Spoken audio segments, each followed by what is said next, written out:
নমস্কাৰ দোস্ত পুনৰবাৰ স্বাগতম জনাইছো আমাৰ চেনেল সাইবাৰ হাব পইণ্টলে আপোনালোকে জানে যে আমি সদায় আপোনালোকলৈ নতুন নতুন আপডেট লৈ আহি থাকো সো আজিৰ আপডেটত সেই সকলোবোৰ ক্যান্ডিডেটৰ বাবে এটা নতুন ৰিক্ৰুটমেন্ট লৈ আহিছো যিসকলে চৰকাৰী চাকৰি এটা বিচাৰি আছে আপোনালোকক জনাও যে ইউপিএসসিৰ পৰা এডভাৰটাইজমেন্ট ওলাইছে আৰু এই এডভাৰটাইজমেন্টৰ বাবে কিমান পোষ্ট আছে কেনেকৈ এপ্লাই কৰিব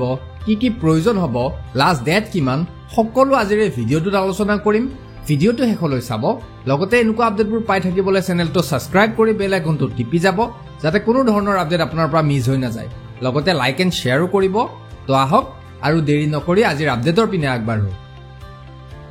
তো আপোনালোকক জনাও যে ইউপিএসসি মানে ইউনিয়ন পাব্লিক সাৰ্ভিস কমিশনৰ পৰা CAPF মানে সেন্ট্ৰেল আৰ্ম পুলিচ ফোৰ্সৰ বাবে ৰিক্ৰুটমেন্ট ওলাইছে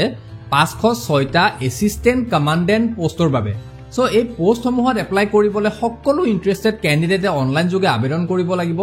লিংক মই ডেসক্ৰিপচনত দি দিছো আপোনালোকে চাই ল'ব সো কেনেকৈ ইয়াৰ এপ্লাই প্ৰসেস হ'ব মই আগত কৈ দি আছো ভিডিঅ'টো চাই থাকক এতিয়া আগবাঢ়িছো এই ৰিক্ৰুটমেন্টৰ ওভাৰভিউৰ পিনে সো এই গোটেই পোষ্টসমূহ এসিস্টেন্ট কমান্ডেন্ট CAPF ৰ বাবে হ'ব মই আগতে কৈছো আৰু ইয়াত পোষ্ট আছে 506টা কিন্তু এই গোটেই পোষ্টসমূহ ডিপাৰ্টমেন্ট ওয়াইজ ভাগ কৰা আছে মই কৈ দি আছো ইয়াত BSF ৰ বাবে আছে 186টা পোষ্ট CRPF ৰ বাবে আছে 120টা পোষ্ট CISF ৰ বাবে আছে 100টা পোষ্ট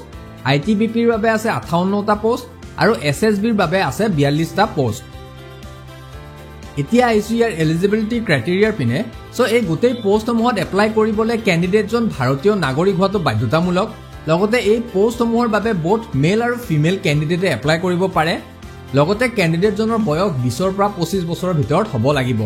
1 আগষ্ট 2024 লৈ সো যিসকল ক্যান্ডিডেটৰ ডেট অফ বাৰ্থ 2 আগষ্ট 1999 ৰ পৰা 1 আগষ্ট 2004 ৰ ভিতৰত হয় সেই সকলোবোৰ ক্যান্ডিডেটে এই পোষ্টসমূহৰ বাবে এলিজিবল হয় লগতে ইয়াত ক্যাটেগৰি ওয়াইজ এজ ৰিলেক্সেশনো আছে মই কৈ দি আছো ইয়াত SC ST ক্যান্ডিডেটৰ বাবে আছে 5 বছৰ OBC ক্যান্ডিডেটৰ বাবে আছে 3 বছৰ আৰু সিভিলিয়ান সেন্ট্ৰেল গভৰ্ণমেন্টৰ চাকৰি কৰা ক্যান্ডিডেটৰ বাবে আছে 5 বছৰকে এতিয়া আইছো ইয়াৰ এডুকেশনাল ডিটেইলছৰ পিনে সো এই গোটেই পোষ্টসমূহত এপ্লাই কৰিবলৈ ক্যান্ডিডেটজন যিকোনো ষ্ট্ৰীমৰ গ্ৰেজুৱেট হ'ব লাগিব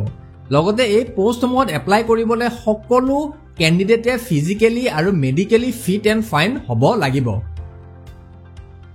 এতিয়া আইছো ইয়াৰ এপ্লিকেশন ফি ডিটেইলছৰ পিনে সো এই গোটেই পোষ্টসমূহৰ জেনাৰেল OBC ক্যান্ডিডেটে 200 টকা পে কৰিব লাগিব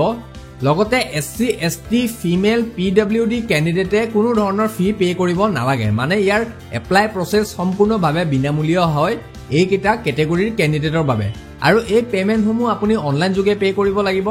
অনলাইন পে কৰিবলৈ আপুনি debit card credit card net banking বা UPI ব্যৱহাৰ কৰিব পাৰে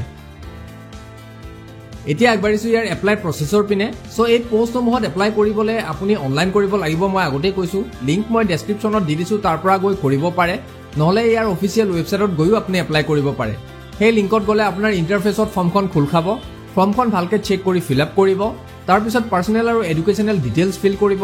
তাৰ পিছত আপোনাৰ পাসপোৰ্ট সাইজ ফটো আৰু সিগনেচাৰ আপলোড কৰিব লগতে আৰু ডকুমেন্টছ বিচাৰিব পাৰে হেখিনিও আপলোড কৰিব আৰু তাৰ আগতে আপোনাৰ ডকুমেন্টছখিনি আপুনি ৰেডি কৰি ৰাখিব